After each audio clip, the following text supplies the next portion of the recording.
Hoje a gente tem mais um convidado, né, no curso sobre ciência e Covid-19. A nossa convidada de hoje é a professora Beatriz. A professora Beatriz é médica de formação, é do Departamento de Medicina Preventiva da Unifesp, e a gente agradece a possibilidade dela compartilhar conhecimento conosco. Então, bem-vinda, Beatriz. Obrigada, Daniela. É um prazer participar de um curso tão bem pensado, então, um momento tão importante, né? A gente estava conversando agora um pouco, a hora que a gente passar por isso tudo, ter registros como esses, né, de cursos feitos assim, vai ser muito bacana, para a gente mesmo e para o pessoal que vier aí a seguir. Então, o que eu pensei em apresentar para vocês, claro, vamos falar do Covid, né, que a gente virou monotemático, e acho que a gente tem vários vieses, né, para... deixa eu pôr a minha apresentação. Isso. A gente tem vários jeitos de contar essa história, né, e eu escolhi contar para vocês através da vigilância, que é uma das formas como eu interajo com essa pandemia nesse momento. Dentro do Departamento de Medicina Preventiva da Unifesp, apoia o Núcleo de Vigilância Hospitalar do Hospital São Paulo, né, que é o nosso hospital universitário. E lá a gente faz, claro, a coleta de dados e análise dos dados, e nesse momento a nossa grande atividade é ao redor do Covid, né. Então, esse vai ser minha linha hoje. Então, começar um pouco pela linha de tempo mesmo, da epidemia, do que a gente tem acompanhado até agora. Claro que essa é uma história ainda que está sendo contada, né? Um pouco sobre o vírus, história natural, transmissão, diagnóstico, que são características muito importantes que vão contar essa história, né, do ponto de vista da vigilância. Conversar um pouco também sobre características clínicas que fazem parte dessa caracterização aí clínica epidemiológica do Covid, e um pouco sobre a situação atual. Então, essa é uma linha de tempo, né, na verdade, das primeiras semanas do que nesse momento era apenas uma epidemia, né, de um novo coronavírus. Então, acho que dá para ver se eu usar o mouse como pointer, né? Então, começando aqui, em dezembro do ano passado, né, no último dia do ano, foi relatado, então, um cluster de 27 casos de uma pneumonia grave, sem origem conhecida, né? Então, é importante dizer que a vigilância teve um papel importante desde o início, porque esse cluster de casos, nesse momento de pneumonia de origem desconhecida, só pôde ser identificado porque, como herança da SARS, já existia um sistema de vigilância para pneumonias de etiologia desconhecida, né? Então, então, essa ferramenta que já existia pôde captar o aparecimento desse novo agente, e que não demorou nada, né, assim, para a nossa história, foi muito bacana ver que em questão de uma semana, literalmente, esse novo coronavírus estava isolado, né, e chama atenção que que foi batizado mais tarde de SARS-CoV-2, né, ele tem, então, 89% de identidade nucleotídica com o coronavírus do morcego, uma das espécies do morcego, né, e de 82% com o SARS-CoV, né, humano, que causou a SARS há alguns anos atrás, né. Então, isso é uma vantagem, né, a gente ter identificado que existe essa semelhança, porque algumas das estratégias, tanto de vacina quanto de tratamento, podem ser aproveitadas, né, porque existe essa identificação tão importante com o coronavírus humano, né. Então, se a gente for olhar, nesse momento, a epidemia estava localizada não só na China, mas dentro da China, dentro de uma província e dentro de uma cidade, né? Então, muito rapidamente se identificou a origem, né? Vindo de um mercado de comida chamado Huanan, na cidade de Wuhan, e em questão de 20 dias, né? Um pouco menos de 20 dias após o isolamento desse coronavírus, a cidade de Wuhan foi fechada, né? E agora, olhando para trás, isso tem 2 meses, parece que faz tanto tempo. Nesse momento, houve muita discussão, né, ao redor das questões éticas, por exemplo, de se fechar uma cidade, de se restringir a mobilidade humana. enfim, e hoje é uma situação que a gente está vendo em maior ou menor escala em vários lugares do mundo, né? E aqui essa linha do tempo, ela passa por alguns marcos, né? Desses casos serem exportados naquele momento para diversos países, então França, Canadá, Alemanha, Itália, né, assim, uma data que hoje é fatídica para eles, pensando 2 meses depois a epidemia que eles estão enfrentando, né, mas nesse momento, né, aqui em 29 de janeiro, a gente tinha uma transmissão chamada de casos importados, né, apenas os viajantes estavam trazendo esse novo agente, né, e também, de uma forma muito rápida, ou seja, 1 mês depois da identificação desse novo agente causando doença, a gente tem a declaração da Organização Mundial de Saúde como uma emergência em saúde pública, né? E que faz muita diferença, porque isso começa a mobilizar governos e recursos de uma forma diferente para controlar nesse momento que era epidemia, né? Então, esse aqui é o início dessa linha do tempo. Eu acabei de olhar aqui também, o primeiro caso confirmado nos Estados Unidos, né, 20 de janeiro, mesma coisa, né, para eles que são hoje o novo epicentro da epidemia, 2 meses depois a situação em que eles estão se vendo, né? Nesse momento a gente não tinha ideia que a gente estaria vendo o que a gente está vendo, infelizmente. Então, de imediato, né, a comunidade científica se debruçou e uma das publicações mais precoces aí, que saiu no New England em começo de fevereiro, foi ao redor de discutir essa epidemia, né? Então, eles usam, eu trouxe ela aqui, essa publicação, porque eu acho que ela traz conceitos gerais que, nesse momento, foram aplicadas para o aparecimento desse novo agente. Então, do que depende, né, o impacto de epidemia? Então, uma das coisas é a magnitude dela, né, o número de pessoas infectadas. Isso eram perguntas que, naquele momento, né, 1 mês e meio atrás, a gente ainda estava tratando de responder e continua tentando tratar de responder, né? Transmissibilidade da infecção, claro, obviamente. Quais são os modos de transmissão? Quais são aqueles grupos etários ou populacionais que são passíveis de transmissão? Qual que é a duração dessa transmissão? E, claro, outra questão que é muito particular para a COVID nesse momento é a questão da gravidade clínica, né? Então, qual que é o espectro de gravidade clínica? Porque isso vai determinar a proporção de população afetada que vai precisar de cuidados mais complexos, né, intra-hospitalares, inclusive de cuidados intensivos, etc. E outra coisa muito importante para se entender muito precocemente era a questão dos fatores de risco para maior gravidade, tanto para a infecção quanto para a maior gravidade da doença, porque aí já se conseguia construir estratégias mesmo para mitigar tanto a infecção quanto a gravidade daqueles casos infectados, né? Essa publicação, então, começa a sugerir, nesse momento, que tipos de estudos deveriam ser feitos para responder aquelas questões que naquele momento estavam bastante, né, abertas ainda, né? Então, por exemplo, para se chegar numa evidência de quantos casos a gente tem, que é um pouco o que a gente está tentando fazer no mundo nesse momento, a gente tem, de uma forma bem geral, né, duas formas. Uma é fazer um teste que é diagnóstico, né? Então, aquele paciente tem sintomas, a gente constrói uma definição de caso, tem testes diagnósticos para fazer determinar a origem etiológica daquele quadro clínico, eu faço o teste. Aí posso decidir se testo os contatos, enfim, isso é um teste diagnóstico direcionado. E a outra fonte é de vigilância sindrômica, né? Então, ou seja, para os vários agentes que podem causar, por exemplo, uma síndrome de desconforto respiratório grave, eu vou fazer testagem, entre os agentes que eu vou testar é o próprio coronavírus, né? Em termos de fatores de risco e transmissão, né, o tempo de transmissibilidade do vírus, o ideal é fazer estudos intradomiciliares, né, para entender como é que aquela transmissão se deu.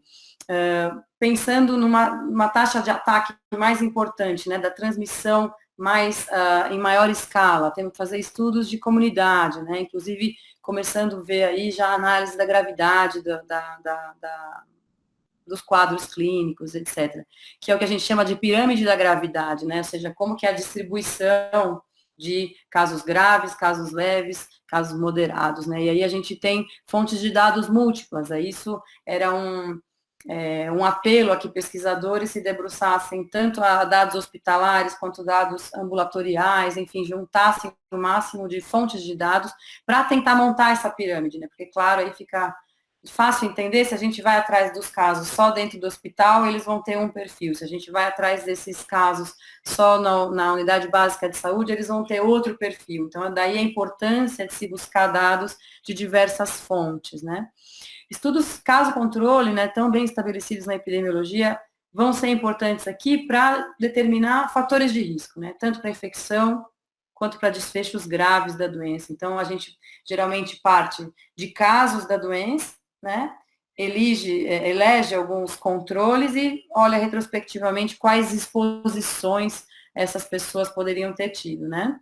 E quais outras comorbidades, qual a faixa etária, sexo, enfim, aí entram todas as variáveis que a gente precisa tentar associar com tanto infecção quanto evolução clínica, né?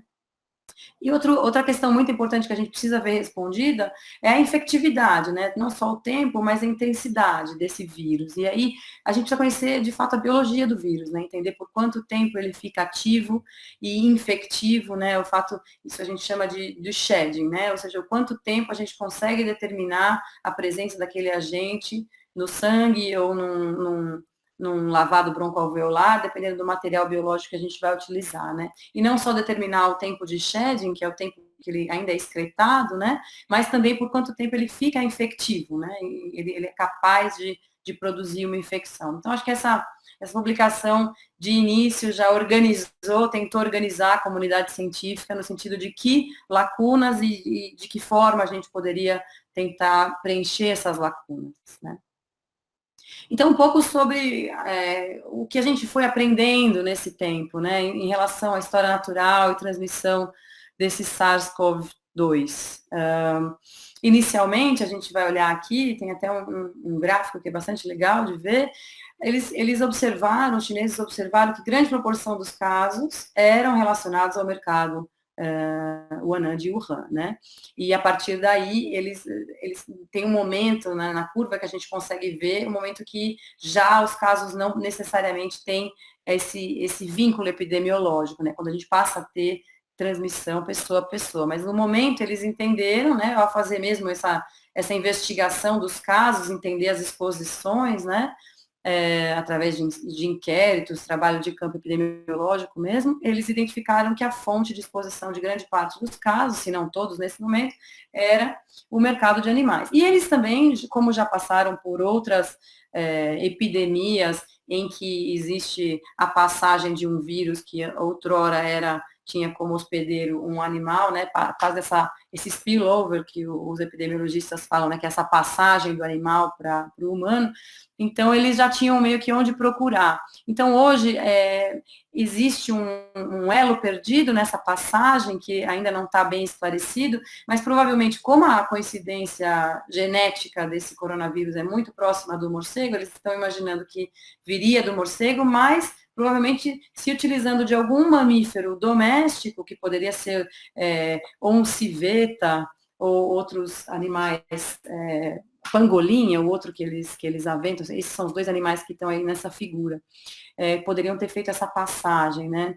Essa foto de cima, inclusive, eu acho que ela é bem, enfim, ela é um pouco profética, porque ela foi tirada nesse mercado de Wuhan. E esse é um dos bichinhos, então, que poderia estar implicado na transmissão aí desse agente para nós agora, tá? E já tem, de novo, como a China já tem recorrência a Ásia no geral, né, desse tipo de epidemia, eles têm estudos soroepidemiológicos. Então, por exemplo, eles veem, aqui é um estudo específico de 2 anos atrás, que 3% da população rural, ou seja, que nem tem tanto contato com mercados, né, que são mais uma exposição mais da população urbana, mas existe uma proporção aqui de 3% de pessoas que têm contato com o coronavírus de morcegos, ou seja, ela tem uma certa prevalência aí, né, mesmo fora da situação de mercados.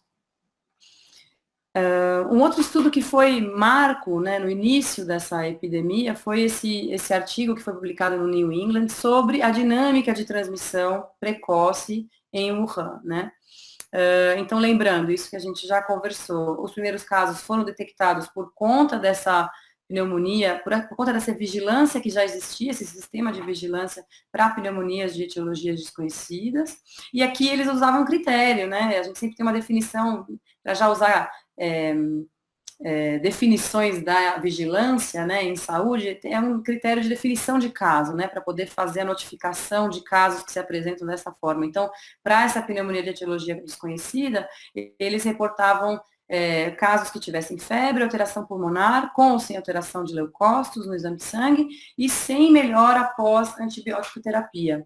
Né? Então, assim, então, esses primeiros casos preencheram esse critério de definição de caso, e por isso puderam ser contados, né, e serem relatados para a comunidade científica. Então, um pouco sobre essa investigação clínico-epidemiológica, né, que tipo de ferramentas que usa. Então, instrumentos de coleta de dados, entrevistas com pacientes, familiares, profissionais de saúde, justamente para tentar preencher essas lacunas iniciais de exposição, fatores de risco, né? Então, por exemplo, em termos de exposição, que nesse momento era muito importante, pesquisaram exposições alimentares, locais visitados, inclusive, então, a mercados de comida, como foi o caso aí do que acabou sendo identificado como fator de risco nesse momento, né? E a partir daí, a primeira definição de caso que foi utilizada agora mundialmente, levava em conta critérios clínicos, né, que seriam febre, sintomas respiratórios, e viagem para Wuhan, ou contato com alguém que tivesse ficado doente em Wuhan nas 2 últimas semanas. Então, a gente já sabe que hoje esse critério já se expandiu muito e a gente vai falar um pouco sobre isso, mas isso é bem no início da epidemia. Então, aqui são 2 curvas. Essa primeira curva aqui no canto superior esquerdo é a curva de dias contados, então, desde o momento da infecção até o início dos sintomas, ou seja, o período de incubação, que a gente chama, né? Então, aqui a gente tem mais ou menos uma curva que foi a partir desse trabalho que a gente começou a aprender como isso se comportava, que é ao redor de 4, 5 dias, né? Que é mais ou menos o que a gente tem hoje com estudos maiores, né? A incubação mediana desse coronavírus é de ao redor de 5 dias. Essa primeira curva, eu acho que ela é muito bacana para quem gosta de epidemiologia, porque ela é uma curva epidêmica, realmente, né? Então, aqui, em laranja mais escuro, são os casos, né, aqui detectados dia a dia em Wuhan, e que tinham o vínculo epidemiológico com o mercado. E como a gente vê que rapidamente, né, em questão de aqui 10 dias, um pouco mais, a gente tem a transmissão local do coronavírus, né? Então, essa barra laranja mais clara são os casos em que já não há relação com o mercado. A pessoa doente já não tinha visitado o mercado, ou seja, ela pegou de outra pessoa, né? Então, isso aqui é quando a China declara que tem transmissão local da doença, né? E aqui alguns outros marcos em relação a diagnóstico, por exemplo. Então, muito rapidamente, né, questão de 15 dias, já haviam recursos de diagnóstico para fazer frente a essa epidemia, né? Isso é uma coisa que foi bacana de acompanhar. Junto com esse artigo, também foi publicado um artigo que também deu um pouco que a base do que era clinicamente, né? Claro que a investigação é sempre epidemiológica e é clínica também, que a gente precisa entender qual que é a característica das pessoas que se infectam e que ficam doentes. Então, esse artigo publicado no JAMA também, na mesma época, em fevereiro, caracterizou 138 pacientes hospitalizados em Wuhan. Então, foi daqui que a gente começou a aprender como é que esses pacientes mais graves, né, claro, que é um recorte do espectro clínico, né, de pacientes que já apresentavam doença mais grave, que estavam hospitalizados, mas foi muito importante começar a conhecer o perfil, né. Então, a idade mediana dessas pessoas era ao redor de 56 anos, que realmente parece se manter. Nesse momento, né, desses 138 pacientes, 54% eram homens. Isso a gente vê que a tendência dos casos de infecção, existe uma tendência um pouco maior para os homens, então ao redor de 60% das pessoas infectadas são do sexo masculino. E aqui de início, né, eles já sinalizaram que foi muito importante a presença das comorbidades como fatores de risco para a gravidade. Então aqui quase metade dessa corte tinha comorbidades assim distribuídas. Olha, 31% tinha hipertensão, 14% tinha doença cardiovascular, 10% tinha diabetes. Aqui eu deixei em vermelho um dado mais recente, publicado, acho que talvez semana passada, no Lancet, que traz dados atualizados para a China também, e a gente vê aqui as frequências, né, dos pacientes apresentando doença mais grave. Então, 30% com hipertensão, 8% com doença cardiovascular, 20% aí com diabetes. Então, aqui é quando se começa, de fato, a construir esse perfil de risco, né, idade e comorbidades. Os sintomas, né, que essas pessoas apresentavam. Lembrando, de novo, que isso é um subgrupo dos pacientes que apresentavam uma doença mais grave. Então, quase todos, né, quase 100% tinham apresentado febre, 70% fadiga, 60% tosse seca, né, que é diferente de algumas outras doenças respiratórias, 40% anorexia, mialgia, né, que são dores musculares generalizadas, 35%, dispneia, claro, são pessoas entrando no hospital por algum motivo, né, então 31% com dispneia, 27% com alguma secreção, alguma tosse mais produtiva, e dor de garganta, 17%. Desse grupo, 26% acabou precisando de UTI e 3,4% foi a taxa de letalidade dentre essa coorte, né? Aqui eles já chamaram atenção para alguns números que a gente vai olhar com mais atenção aqui para frente, mas dentre desses pacientes, 41% tiveram transmissão nosocomial, ou seja, intra-hospitalar, dos quais 29% eram profissionais de saúde. Então, aqui começa a chamar a atenção a importância da transmissão e doença mais grave em profissionais de saúde que se confirma, né? Aqui também apareceram algumas das primeiras imagens do que são as lesões pulmonares que esse vírus é capaz de causar. Então, aqui nessas primeiras 3 imagens, são três cortes do mesmo paciente, né? Ai, perdão.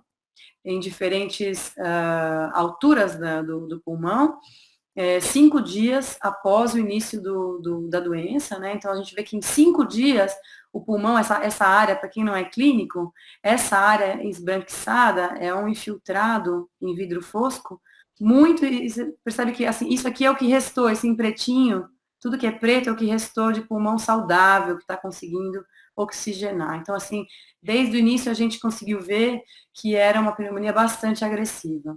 E 20 dias depois, na verdade 15 dias depois dessas primeiras imagens, a gente vê essas imagens aqui embaixo já com alguma melhora nesse paciente, né? Mas ainda com alteração. Então, realmente, aqui já deu esse alerta para os clínicos, para os intensivistas, enfim, de que isso não seria uma pneumonia fácil de ser tratada, né? Não é uma pneumonia adquirida na comunidade. Alguns dados, né, que são muito importantes, então, para entender essa expansão da epidemia, ainda em relação ao vírus, dizem respeito, então, à sua transmissibilidade e como a gente faz o diagnóstico, né?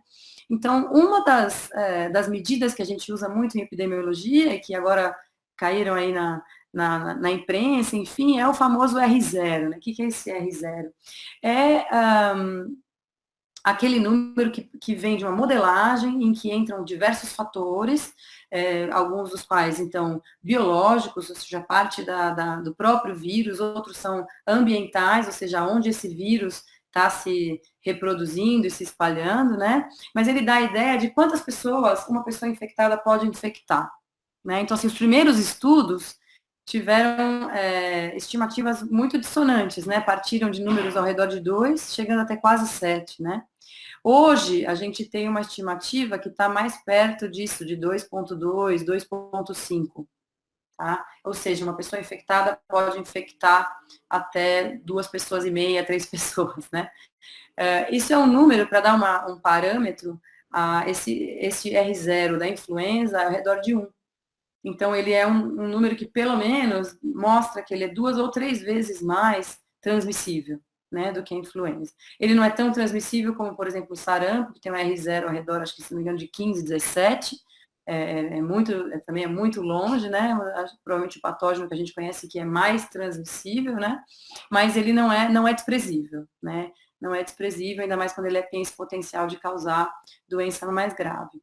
Outra coisa, né, que passa a ser importante, a gente quer aumentar a nossa vigilância, entender número de casos, diagnóstico clínico, é entender aonde a gente vai detectar esse patógeno. Então, uma das primeiras coisas que se tentou, de fato, uma herança já de outros vírus respiratórios, como a influenza, foi de se fazer um swab, né, com a secreção nasal, orofaríngea, né, que é o que a gente tem feito aí nos pronto-socorros ou nas internações, né. A sensibilidade e especificidade desse teste para o coronavírus ainda não é bem estabelecida, mas é o que a gente tem em mãos e é suficiente nesse momento para fazer diagnóstico. Ele não é tão bom, por exemplo, para pessoas assintomáticas, por isso que daí a recomendação de não se fazer esse teste assintomático, porque as chances da gente encontrar vírus são menores, e se encontrar não quer dizer que esse vírus é vivo e que está infectante. Né? Então, assim, daí vem a recomendação de não se fazer esse teste em pessoas assintomáticas. Uma das coisas importantes de saber é a duração da excreção do vírus nessas secreções, né? Então, uma coisa que a gente tem hoje mais, eu deixei em vermelho aqui, a gente sabe que é uma mediana de 20 dias, que ele ficaria ainda sendo excretável aí. Né? Agora, outras formas de fazer o diagnóstico. Lavado broncoalveolar, claro, mais invasivo, seriam pacientes já provavelmente com doença mais avançada. Existem formas de se detectar anticorpo, né? Lembrando que o swab nasorofaríngeo detecta o material viral, né? O que a gente pode fazer a mesma coisa, detectar material viral no soro, e no soro a gente também pode detectar anticorpos, né? Não são técnicas que estão estabelecidas agora para a prática, mas provavelmente com o andar aí da epidemia e daqui a um tempo a gente vai ter isso disponível mais para ajudar a fazer diagnóstico, assim como para outras doenças infecciosas. E uma outro material biológico que a gente sabe que esse novo coronavírus é detectado nas fezes, né? Agora, em termos de transmissão, é muito importante a gente, desde o início, entender como se dá a transmissão desse patógeno, até para a gente conseguir estabelecer medidas de prevenção. Então, o que se sabe nesse momento é que é uma transmissão pessoa a pessoa, principalmente por via respiratória, né? É importante fazer a diferenciação dessa transmissão respiratória, que se faz através de gotículas que diretamente atingem a outra pessoa, da transmissão por aerossol, que é que esse material viral ficaria suspenso no ar, né? E poderia infectar outras pessoas que usassem esse mesmo ambiente depois, né? Então, por exemplo, para dar um exemplo, a tuberculose é uma doença que tem esse tipo de transmissão, né? E para isso existem equipamentos de proteção individual específicas, né? Então, para esse novo coronavírus, o que está realmente estabelecido é que existe essa transmissão respiratória, e para isso a máscara cirúrgica seria suficiente para conter essa transmissão, ou por fomites, né? Ou seja, por material viral em objetos inanimados, né? Da importância de se paramentar, enfim, para atender os pacientes. Agora, as máscaras, por exemplo, a máscara de N95, que protege essa transmissão aerossol, está indicada somente para procedimentos que possam elicitar, então, por exemplo, intubação, claro, né, a dispersão em aerossol do coronavírus, tá? Isso sobre transmissão. Além disso, que outros estudos epidemiológicos são necessários, né? Então, uma questão que se colocou desde o início será que a gente está vendo só a ponta do iceberg, né? A gente está vendo só aqueles casos que têm alguns sintomas, sejam eles leves, né? Então, a gente, por conhecer outros vírus respiratórios, imaginou que seria o caso que uma grande parte da população não apresentaria sintomas ou apresentaria sintomas tão leves que não procurariam os serviços médicos para diagnósticos, mas que, apesar disso, teriam um papel importante na transmissão, né? E isso recentemente foi publicado na Science, que de fato, pegando a China, né, que agora é nosso, por enquanto, nosso grande estudo de caso, né, para o coronavírus até esse momento, eles estimam que 86% dos casos não tenham sido documentados no início da epidemia, acho que, se não me engano, até o fim de janeiro, então 1 mês de infecção, mas que esses casos teriam resultado em 80% das infecções que foram posteriormente documentadas. Então, realmente parece que é bastante importante. Outras coisas importantes para a gente avaliar, né, isso que a gente conversou um pouco, a distinção dessa excreção viral e um vírus ser infectante ou não está bem determinado, né? A gente tem mais informação hoje sobre o shedding, que é essa excreção viral, mas não sabemos exatamente por quanto tempo esse vírus fica infectante nos materiais biológicos, né? Uma questão muito importante é de determinar o papel dos diferentes grupos da população na transmissão. Então, desde o início, para as crianças em particular, foi-se visto que não era uma doença tão importante, né? Eu falo isso com um pouco de cuidado, porque, claro, a mortalidade entre as crianças abaixo de 9 anos, não se tem conhecimento, até onde eu sei, de terem havido óbitos, né? Mas as crianças podem sim ficar doentes. As crianças têm um trabalho recentemente publicado na China, um grupo de crianças foi hospitalizado, tinha pneumonia com critério para internação. Então, as crianças são passíveis de infecção, né, e de doença mais grave também, né? Então, elas não podem ser esquecidas, né? Eu sou pediatra, tenho esse viés, mas de fato. Mas eles devem ter um papel importante na transmissão, que ficou, por exemplo, muito claro na epidemia na Itália, né? Quando as crianças foram para casa após o fechamento das escolas, houve um pico aí de transmissão no grupo dos avós, né, de idosos que estavam em casa cuidando dessas crianças. Então, por isso, né, enfim, a gente precisa conhecer o papel delas, não está exatamente esclarecido. Algumas missões que tinham ido para a China tinham entendido que as crianças não teriam esse papel, mas acho que isso, depois da Itália e os dados que vieram a partir daí, acho que realmente demonstram que sim, as crianças têm esse papel na transmissão. Né? Então, aí faz sentido, por exemplo, fechar as escolas, que era uma coisa que inicialmente a gente não tinha muita claridade. Outros estudos, né? Estudos sorológicos de transmissão intradomiciliar. Então, esses estudos sorológicos, em algum momento, vão trazer para nós a informação mais acurada sobre, por exemplo, essa pirâmide da gravidade que a gente falou, né? Então, quantos são aqueles que ficam doentes e ficam assintomáticos? Só um exame sorológico, ou seja, de detecção de anticorpos, né, contra o coronavírus, vão dar essa informação. Então, estão se desenhando, estão em curso já, né?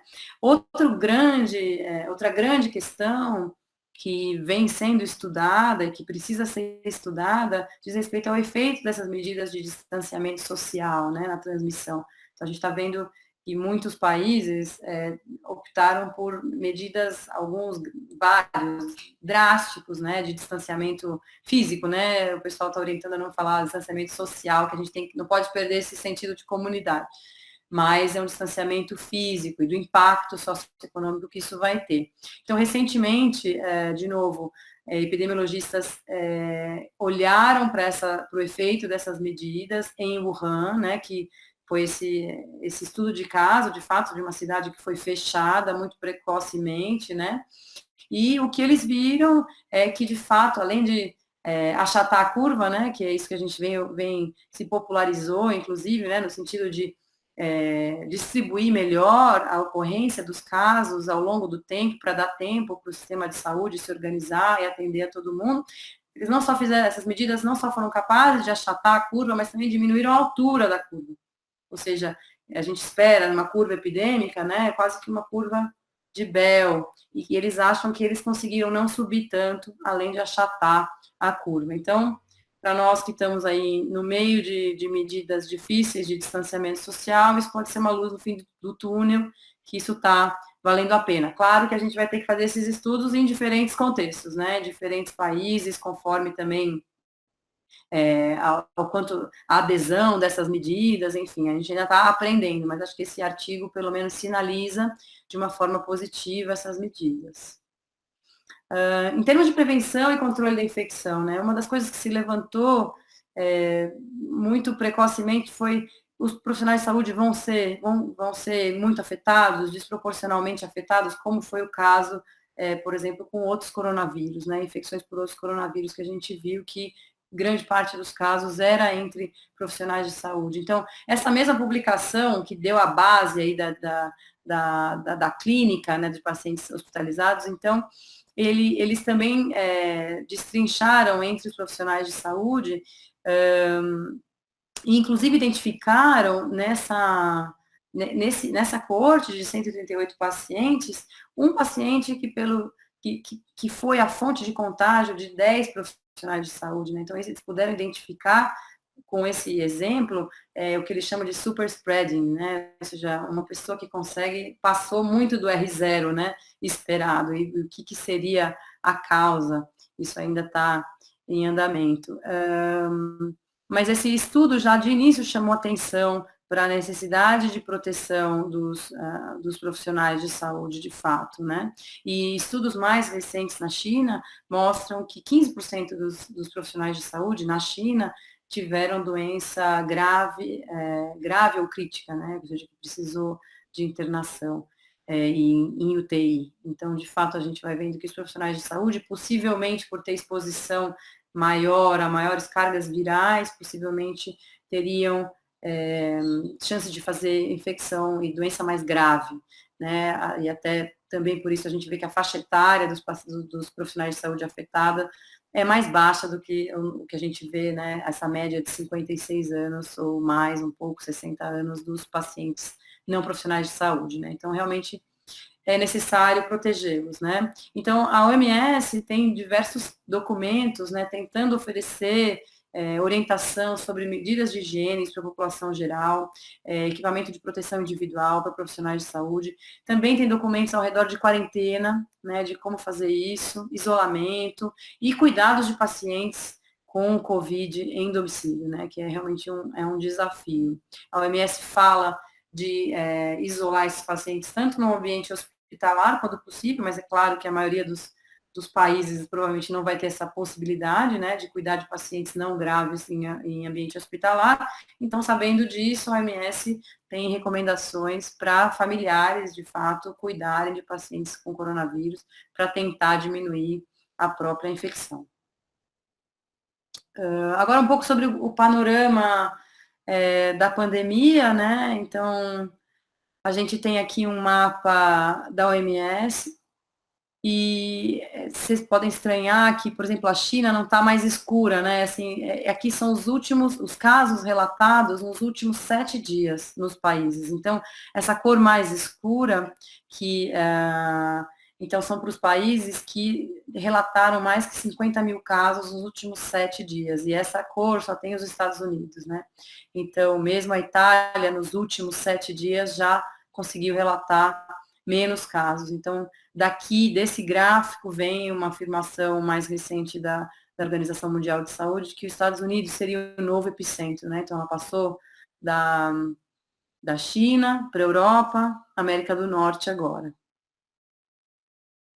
E o que a OMS faz, né, enquanto resposta? Então, eles elaboram esses boletins de epidemiológicos, que nada mais são do que a contagem que essas múltiplas vigilâncias fazem, né, nos países, e eles emitem recomendações, né, então eles continuam falando em interromper a transmissão pessoa a pessoa, né, então incluindo a redução das infecções secundárias entre os contatos, entre profissionais de saúde, evitando eventos, né, por exemplo, de aglomeração, em que poderia haver uma identificação de transmissão, prevenir a transmissão internacional. Então, por exemplo, a China, que deixou de ter transmissão local, está voltando a ter casos importados, né? Então, ou seja, esse é um pouco o presente da globalização para nós, né? Enquanto a gente continuar viajando, a gente tem que continuar se protegendo, por exemplo, nesse momento, com a transmissão desse novo coronavírus, né?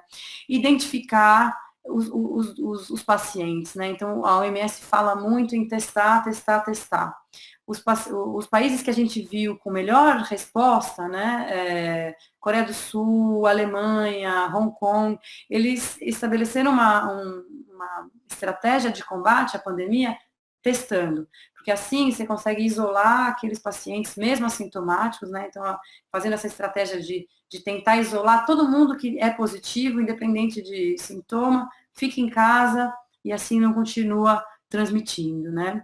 Eles continuam incentivando cientistas a identificar, reduzir a transmissão da fonte animal, que ainda existe esse elo que é desconhecido, isso deixa a humanidade numa situação vulnerável, né? Em qualquer momento um outro coronavírus pode voltar a reemergir, ou o próprio, enfim. Então, o estudo ao redor da transmissão animal ainda continua. Ainda existem lacunas de conhecimento importantes em relação à gravidade clínica, sem falar, claro, de terapêutica, né, e vacinas. A OMS está fomentando e tentando apoiar países no desenvolvimento de protocolos de pesquisa, né, tanto para diagnóstico, para tratamento e para vacina. E cada país, o Brasil mesmo tem alguns estudos correndo, cada país está nos seus esforços individuais de fazer de avançar o conhecimento nesse sentido. A OMS sempre fala em comunicar as informações, né, às comunidades, combater a desinformação. Um termo que eu aprendi com essa pandemia foi a infodemia, né, ou seja, existe tanta informação, é uma pandemia de informação também, né, e tentar separar o que é de fato rigoroso, né, de fato é evidência, é difícil, às vezes até no meio da saúde, né. E, finalmente, ele chama aos governos, né, para minimizar, ou seja, ter ferramentas para minimizar o impacto socioeconômico, né, que essa pandemia está fatalmente causando, e, obviamente, também vai ser responsável esse impacto socioeconômico em bastante morbidade e mortalidade, que não pode ser esquecido. Agora, trazendo um pouco para nós aqui, para o Brasil, a gente vem falando de vigilância esse tempo inteiro, né? Então, eu resolvi trazer aqui uma definição de vigilância em saúde que consta da Política Nacional de Vigilância em Saúde. Então, isso daqui é diretamente da nossa política. Então, o que é essa vigilância, né? Entende por vigilância em saúde o processo de coleta de dados contínuo, sistemático, de consolidação desses dados, análise, disseminação da informação, né, sobre eventos relacionados à saúde, visando planejamento, implementação de medidas de saúde pública e por aí vai, né. Então, fica aqui, a gente veio falando da vigilância, o que ela era esse tempo inteiro, mas agora acho que eu gostaria de parar, fazer esse parênteses aqui, e para dizer que isso faz parte da nossa política, é o SUS que nos garante isso, né. Então, a gente, às vezes, pode ter reclamações, né, em relação ao SUS, eu não, porque sou uma grande defensora, mas a gente entende algumas questões ao redor do SUS, mas é o SUS que nos garante a vigilância em saúde, que nos garante hoje saber como que está indo a pandemia aqui para o Brasil, né, vem daí esses dados, tá? Então, para nós, né, esse aqui é uma notícia do Estado de São Paulo, dia 20 de março, em que o Ministério da Saúde declarou o estado de transmissão comunitária, né, em todo o país. A gente já estava tendo transmissão comunitária nesse momento, identificada em São Paulo, no Rio, Minas Gerais, e nesse momento, então, o ministro declarou que havia transmissão comunitária em todo o país. Então, o que é isso, né, do ponto de vista da vigilância epidemiológica? A gente já contou um pouco, né? Então, toda epidemia começa com que são os casos importados, né? Então, a gente tem viajantes que trazem essa infecção para um local, fora do seu local de origem, né? A partir daí, a gente pode ou não, mas a gente foi vendo que esses passos foram se cumprindo, né, em na maior parte dos países, né, alguns países ainda pararam nessa fase de transmissão local. O que é essa fase? É quando a gente tem um caso autóctone, mas que ainda tem um vínculo epidemiológico, ou seja, ele não foi importado, ele é dessa minha região que eu estou relatando, mas eu consigo determinar, ele viajou, ele teve contato com alguém que viajou, desculpe, então eu consigo fazer esse vínculo epidemiológico, né, com algum com algum caso confirmado. A transmissão comunitária, né, que é o que a gente está vivendo nesse momento, a gente não tem mais esse vínculo epidemiológico, inclusive ele sai da definição de caso, né, da doença. A gente tem casos locais, autóctones, e que não tem mais vínculo com nenhum outro caso, né, nenhuma outra situação de vínculo epidemiológico, né? Uma outra forma de se declarar a transmissão comunitária é quando a gente tem laboratórios, né, que fazem já o que a gente chama de sentinela, né, que são testes sistemáticos de amostras respiratórias, de repente relatarem um surto, um aparecimento de amostras positivas para um determinado patógeno que é fora do normal, tá? Então, esse aqui foi o momento em que a gente, é muito recente, né? Estamos aí com 8 dias de transmissão comunitária nesse momento, né, dessa nossa conversa.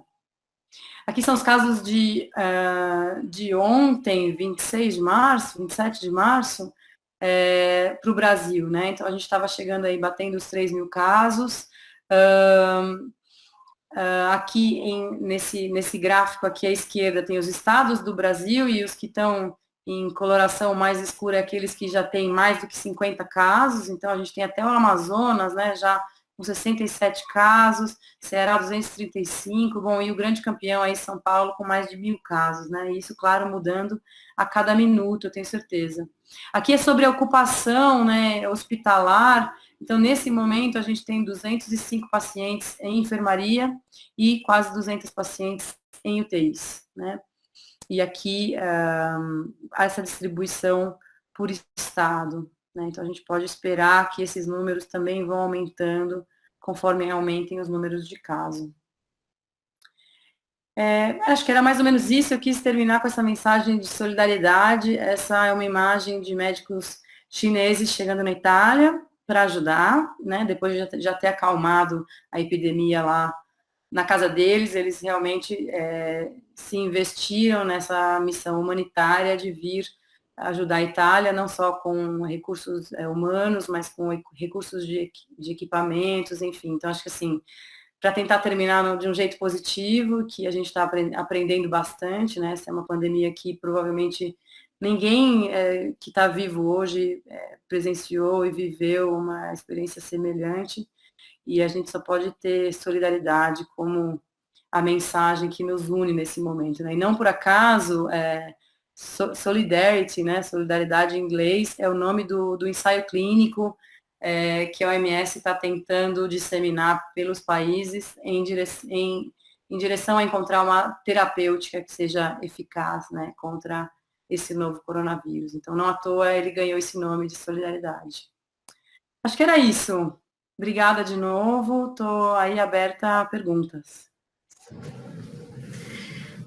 Que aula, hein? Obrigada por ter compartilhado tanta coisa. Acho que você falou várias coisas interessantes. Ayrton, você quer começar com alguma pergunta específica? Bom, primeiro... Eu quero perguntar da infodemia. Bom, eu também gostei muito da aula, aprendi muito. Muito obrigado, Beatriz, te conhecer. E até é importante dizer qual o dia que a gente está gravando isso, né? Porque é tão dinâmico esse processo, o pessoal vai assistir. Então, hoje é dia 27 de março, né? E achei interessante que tu colocasse que a gente fica perdido só 8 dias de transmissão comunitária, né? Então, realmente mostra o quanto esse vírus tem uma transmissibilidade tão grande, né? Bom, várias coisas me ocorreram, né? Uma delas que eu queria comentar contigo, como muitos estudantes estão assistindo, e tu frisaste vários temas que a gente dá em aula de epidemiologia, mas um deles que eu acho que é fundamental, que é uma das primeiras aulas, é pessoa, local e tempo, né? A importância desses conceitos, né, que tu abordaste tão bem. Um aspecto que eu li numa reportagem, até acho que foi no Washington Post, se tu leste algum artigo científico que mostra que o vírus, em diferentes regiões, ele não tem virulência diferente, que isso é muito citado, até os políticos dizendo, não, lá na Itália está assim porque... É frio. ele tem uma baixa mutação e que isso até a vacina vai ser muito eficaz porque a mutação dele é baixa em comparação a outros vírus. Tu chegasse a ver algum artigo em relação a isso? Que eu vi só na mídia jornalística, assim. Sim, em particular sobre isso da mutabilidade do vírus, acho que está, assim, à medida que diferentes países vão isolando o vírus, né, e a nossa equipe aqui também isolou e mandou para essa base, né, de como genômica desse vírus, e sim, essa base mostra que os vírus são muito parecidos mesmo, houve pouca mutação, né. A gente recebeu, de fato, o vírus italiano, né, existe alguma mutação do chinês para o italiano, e a partir daí o nosso vírus é mais próximo ao do italiano, mas sem grandes, não parece, a gente vai ter que aprender, mas não parece que essa mudança determinaria diferente virulência ou diferente, né, transmissibilidade. E essa questão do clima, né, que as pessoas realmente estavam confiantes, né, alguns estudos de caso já botaram isso um pouco por terra, né, no próprio Estados Unidos, a gente tem regiões no sul, New Orleans, que estão vendo surtos, e são regiões mais quentes, né, a gente aqui está vendo uma curva vertiginosa, assim como de outros países, né, e estamos, por mais que a gente esteja entrando no nosso outono, a gente sabe, está calor, né, muito mais quente do que eles estão vivendo lá, então, assim, realmente, me parece, do que eu li, assim, que a gente pode deixar isso de lado um pouco e pensar em medidas de prevenção sem contar muito com o calor. É verdade que ele tem essa característica biológica de sobreviver menos no calor, isso é verdade, mas como isso se comporta, né, na propagação de uma pandemia, acho que a gente ainda está para ver. Mas eu acho que o que a gente tem já de evidência, a gente pode deixar isso um pouco de lado e pensar na prevenção mesmo, né? Isso. Uma coisa que eu nunca tinha parado para pensar e não tinha ouvido é que se ainda há transmissão de animal para humanos. Isso ainda acontece? Então, poderia estar acontecendo, né, sem a gente estar documentando. É isso que os grupos de estudo chamam atenção. Poderia estar acontecendo sem a gente estar documentando, principalmente porque a gente não sabe muito bem como é que se deu essa cadeia de transmissão, né? Então, inclusive isso disparou novamente, né, toda uma discussão até ética, né, ao redor, por exemplo, da manutenção desses mercados em que há fauna selvagem, né, em que populações que têm o hábito de se alimentar de fauna selvagem, enfim, e é muito difícil tocar isso de um ponto de vista social, ninguém quer, não é uma caça às bruxas, mas então, quais são as medidas que a gente pode ter de segurança desses mercados, enfim, para mitigar os efeitos, né, de uma possível passagem, né, de outros patógenos. Acho que ninguém está livre, né, a gente não está livre que isso aconteça novamente. Um aspecto que vale a pena mencionar, principalmente para os alunos, profissionais de saúde, é a importância do One Health, do conceito One Health, né, saúde única, que se traduz no português, né, que há uma necessidade de ver o ecossistema da saúde não apenas humana, saúde animal e também do meio ambiente, né. Isso é um aspecto que eu acho que não tem ainda muita correlação entre a mudança climática e o aquecimento global e o surgimento desses da emergência de novos vírus. Chegasse a ver alguma coisa sobre isso? Não, de fato, acho que é uma coisa importante, né? Eu sei que existe um grupo de trabalho, nesse momento, dedicado a esses estudos em animais, e, claro, são ecologistas também, né? Não são só biólogos e biomédicos, mas são ecologistas também, e que certamente vão ter que levar o ambiente em consideração, né? De uma forma mais ampla, não há dúvida. Bom, certamente eu teria mais perguntas, mas, Dani, que pergunta tu gostaria? Muito obrigado, achei ótima a tua aula. Obrigada, professor. Não, ela falou tantas coisas interessantes, mas para não alongar, eu fiquei curiosa só de uma coisa, talvez você nem tenha essa resposta, porque não é bem de epidemia, mas essa recorrência dessas infecções virais vindo principalmente de país asiático, teria alguma explicação? Você chegou a ler alguma coisa nesse sentido? Será que é só pela aglomeração que a gente espera que tenha na China, considerando a população, ou teria algum outro fator? Possivelmente seja uma conjunção de fatores, né? De ambiente, de sobrevivência desses vírus e de hospedeiros naturais desses vírus, né? Então a gente viu, por exemplo, que vários deles têm como hospedeiro o morcego, né? Então aí aonde as populações de morcego vão ter uma importância aí na manutenção desses patógenos. Então, acho que eles são fatores que ssão biológicos, ambientais, como o professor Ayrton falou, são culturais, né, de hábitos também, realmente, várias populações asiáticas têm o hábito de se alimentar de morcegos, né, isso é uma coisa que a gente não vê em outros locais, né. Enfim, então acho que provavelmente a resposta para a pergunta de fato é multifatorial, né? Passa por questões biológicas de sobrevivência, resiliência viral, a fatores de ambiente e fatores humanos mesmo, né? Culturais. Perfeito.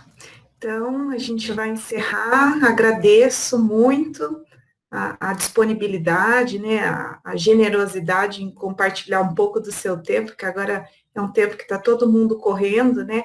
Está todo mundo falando em desacelerar. Eu e a Ayrton brincamos ontem que a gente ainda não achou esse ponto de desacelerar, parece que a gente está mais acelerado agora. Então, só agradecer. Não é? A gente está numa velocidade. Parar, eu acho, agora, né? Acho que quem está mais próximo, e tem muitos jeitos de estar mais próximo, eu acho, né? É muito difícil pegar a cabeça, né? Deixa, posso fazer uma outra pergunta? Até falar que tu é pediatra, um relatório que saiu no Lancet, acho que 2 semanas atrás, não mais do que isso, o futuro das crianças no mundo. E os 2 problemas principais apontados nesse relatório era a expectativa de uma vida mais difícil em função do clima, do aquecimento global e também do acesso ao marketing, que a gente sabe principalmente alimentos não saudáveis, bebidas com açúcar, que causam mais problemas. E, evidentemente, não tinha essa expectativa de, tão rapidamente, as crianças serem deparadas com essa pandemia. Qual é o futuro dessas crianças? Tu achas que quando elas forem adultos jovens, ou até mesmo quando forem idosos, isso vai ter um impacto? Eu digo isso porque as crianças que sobreviveram à gastroenterite têm hipóteses bem robustas dizendo que elas têm doenças crônicas com mais frequência. Então, eu queria que tu comentasse assim, como é que vai ser o futuro dessas crianças que estão tendo exposição a esse coronavírus novo, né? E como que vai ser a vida delas em função disso? Qual é o prognóstico delas? Que eu acho que essa é uma coisa que não tenho visto muita discussão, mas eu acho que certamente pesquisas devem ser feitas, né, para fazer um estudo de corte, né, dessas crianças. Sem dúvida, acho que é uma questão muito bem levantada. Eu tenho a impressão, professor, que as crianças ficaram um pouco esquecidas aí. Exato. Porque, afinal, elas são menos casos relatados, a doença é menos grave. Então, por exemplo, a gente tem artigos publicados com 36 crianças, né? Então, os números ainda são pequenos, eu acho, para a gente ter uma ideia do que vai acontecer com elas. A gente sabe que as crianças se infectam por outros coronavírus humanos, né? Na infância. E a gente até, alguma das hipóteses para elas terem doença menos grave, inclusive que se está discutindo, é se elas têm alguma imunidade cruzada por ter se infectado por outros coronavírus, né? E essa imunidade aos coronavírus parece ter curta duração, então ela não duraria para amenizar a doença dos adultos, né? Mas sim para as crianças. Essa é uma hipótese, né? Eu acho que tem muito pouca coisa ainda para a gente saber, mas se for seguir o prognóstico das crianças que têm coronavírus, a gente pensar que foi um vírus, né, respiratório, acho que talvez elas tenham chance de seguir bem, mas claro, a gente tem que ver se vai ter mais asma, né? Se vai ter mais sintomas respiratórios ao longo da vida, aí, né? Não há dúvida. Agora, uma coisa muito interessante que a gente vê, né, exatamente, então a gente está adoecendo pelos nossos hábitos, né, desde a infância, então, e o que a gente vê hoje, para fator de risco para o coronavírus, além da idade, são doenças crônicas, né, e que estão relacionadas em alguma medida aos nossos hábitos, né, que são hipertensão, diabetes, obesidade, doença cardiovascular como um todo. Então, a gente está, né, de uma certa forma, a gente está recebendo um pouco as consequências, de fato, né, disso que o senhor acabou de relatar, desse estudo do desafio para as crianças, elas vão crescer e serem adultos, e essas doenças crônicas, é isso, hoje estão deixando os adultos mais em risco de ter uma doença infecciosa mais grave, né, que é uma situação um pouco diferente, né, e eu espero que isso sirva de reflexão para nós, né, enquanto pessoas que estamos aí na linha de frente dos cuidados com saúde, enfim, em relação aos nossos pacientes. Eu acho que essa é uma situação um pouco nova, né, de deixar que um paciente hipertenso, aos seus 50 anos, tenha mais risco de evoluir com doença grave por um patógeno infeccioso e tão grave assim, realmente vai ser um novo desafio, né? A gente vai ter que ver como o coronavírus vai ficar entre nós, se ele fica, se ele não fica, se ele se endemiza, né? Então a gente vai ter que ver o impacto dessas comorbidades aí ao longo do tempo também. São muitas perguntas. Muito obrigado pela reflexão. Obrigada, professor. Eu acho que nesse momento a gente ainda tem mais perguntas do que resposta, infelizmente, né? E a história sendo contada, né? E acho que é o momento da gente tentar fazer boas perguntas, né? Uhum. Porque também se a gente começar a tirar para todo lado, estudar sem ter uma boa pergunta de pesquisa, a gente sabe que isso também não funciona bem, né? Então, agradecer novamente e é isso, a gente encerra por aqui. Obrigada a vocês, foi um prazer. Até a próxima. Tchau, tchau.